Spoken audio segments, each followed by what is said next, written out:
Important Managerial Functions and Skills. Unit 1 from Chapter 1, Lesson 1, Part 2. Our managers are operating in the context of an organization, but we can drill down a little bit further and identify the categories of skills that a successful manager needs. And there are three important categories: conceptual, human, and technical. You will see that each one of these is actually quite a useful name for what it describes. You'll also notice that the degree of the skills will vary, but all managers must possess these skills in some kind of mix. And then the application of these skills, interestingly, also change as managers move up the hierarchy. Here we see a good example of the different skills needed at different levels. So non-managers are responsible for their individual contribution to the organization. Think about a call center agent. They will need technical skills and human skills in order to address a client. They often need to deal interpersonally with clients that are angry or dissatisfied, so the human skills are very important. But if they don't have the technical skills, the knowledge of how to assist you and what the right steps or procedures are, then no amount of interpersonal skills will satisfy the customer. So they need the highest extent of technical ability and then the lowest extent of conceptual skills, because they are not ultimately planning and conceptualizing the future of the organization. By the time someone gets to middle management, yes, they do need the technical skills of knowing what the steps, procedures, and requirements are at lower levels, as they may have to mentor and assist their staff. But ultimately, they are now responsible for the motivation and communication that we were talking about that occurs in the leadership part of our organizational process. And so human skills become very important to assure that everyone is on track to achieving their goals. They also need higher level of conceptual skills, putting together the budget, thinking about training and development of staff, and anticipating changes that could come in the market that they have to prepare for. As you probably well know, management is not a fairy tale. There are too many examples of missteps and unethical behavior that make the headlines to tell us that this is really quite a challenging thing to do well. We especially see how gifted companies and managers are during difficult times, and it might be a recession or an economy that's not growing, and we see how well they are equipped for those difficulties in terms of how they listen to their customers, if they're managing their teams and executing their strategies well, and whether or not they have the communication and interpersonal abilities in order to manage through the tough times. Here we can see the results of a survey into managerial failure in rapidly changing organizations. We've discussed that change is the new normal, so really this is just an overview of what happens in our current operating context. And ineffective communication, which is a soft skill, is our top reason for management failure.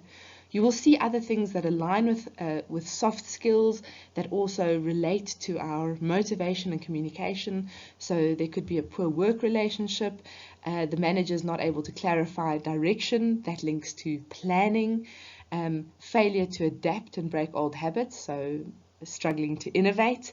And then, of course, the one that you'll recognize from our front pages, a lack of personal integrity and trustworthiness. So managers that don't have an individual ethical compass. And then there's an inability to lead and motivate others. And what I also just want to point out is this poor planning and reactionary behavior. So in a changing environment, really, it's just not sufficient to react to change. Exceptional managers must try and envision the future. Let's consider some of the differences in what managers are required to do at different levels of the organization. Our top managers are responsible for the entire organization.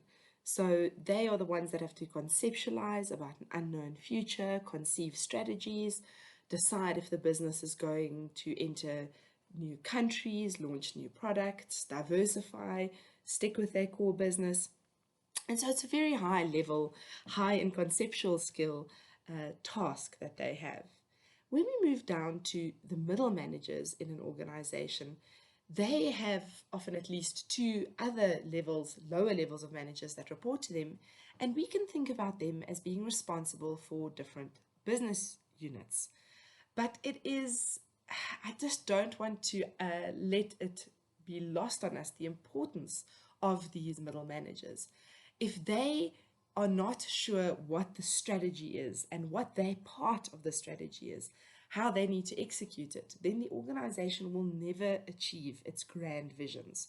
So we can say that the efficacy of middle managers makes or breaks what happens in an organization. We can look at some other types of managers. If we've got very particular projects that are happening, there could be project managers that have the task or responsibility for making sure that all the key goals and tasks are achieved when they're supposed to be achieved in order for the project to be successful.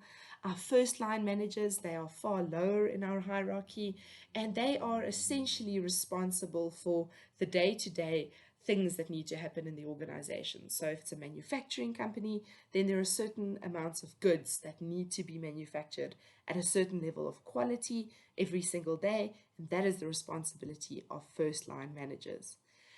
We will get to different organizational structures later in this course, but just to briefly highlight that functional managers are the kinds of managers that have responsibility for a group of related tasks.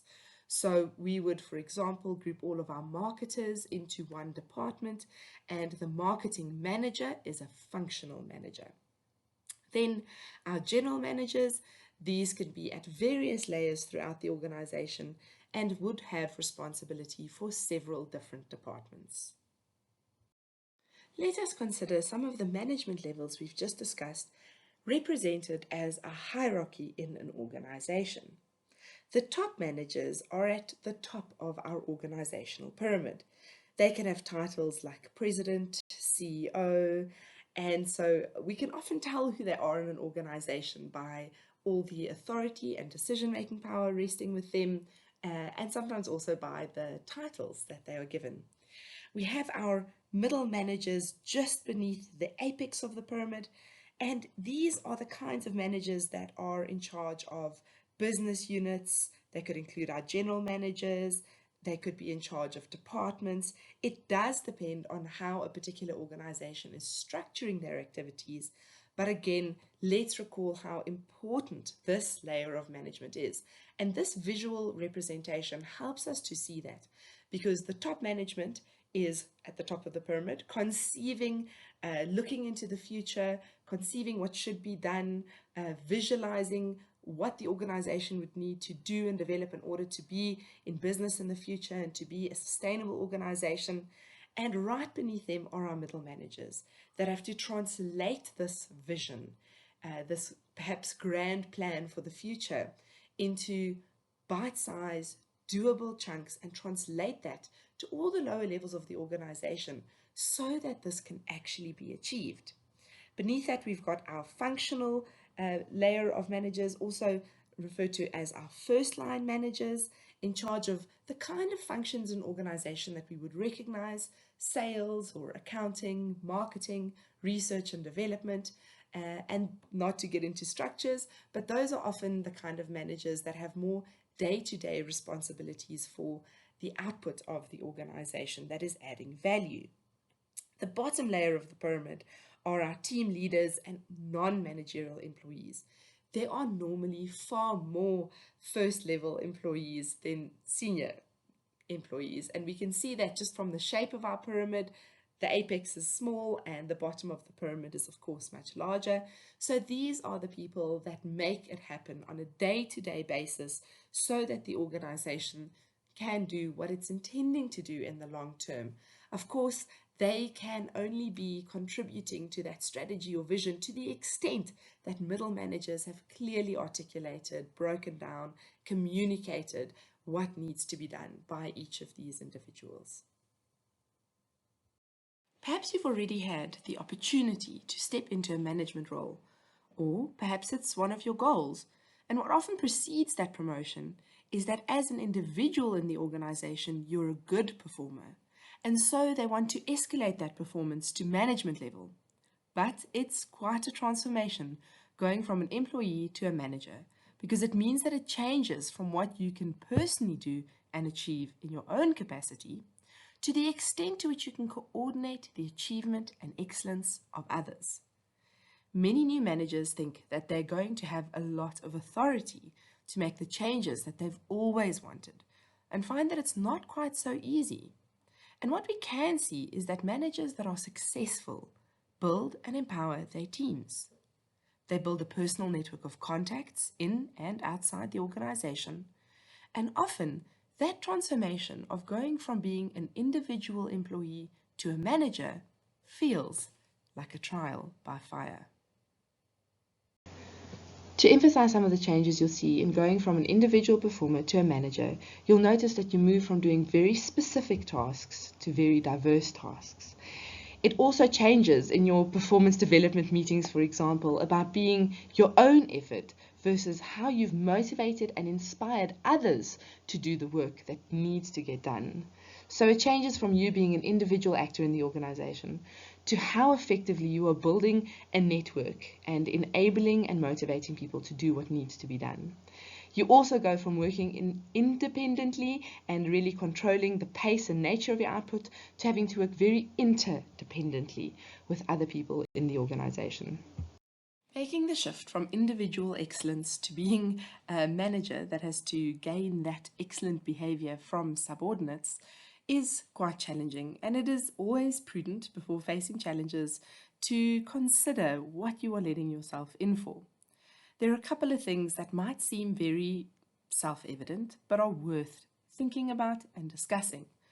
Of course, managers have increased workloads. They often have their own task responsibilities, but also the responsibility of supervising others.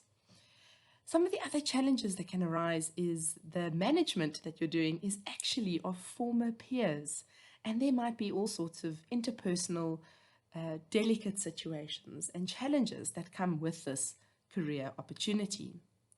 It is also easier, I would argue, to be responsible for your own output rather than to take the accountability of being responsible for others. But that is precisely what managers are supposed to do in an organization, and it can cause quite a headache, this responsibility for the actions of others.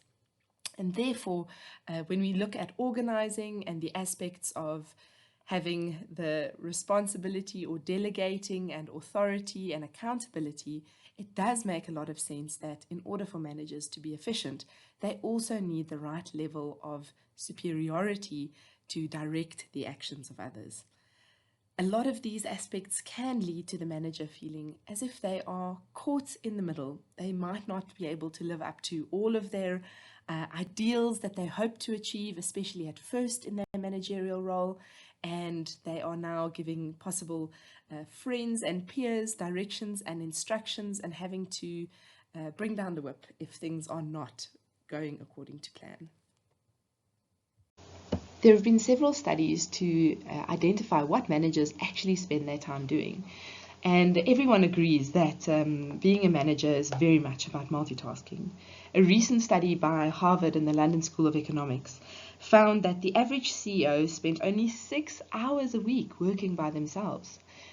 So in truth, most of what they do is very difficult to predict. There's a lot of variety, activities are fragmented, they're often disrupted, and they don't get to spend as much time as they like on the activities that they want to.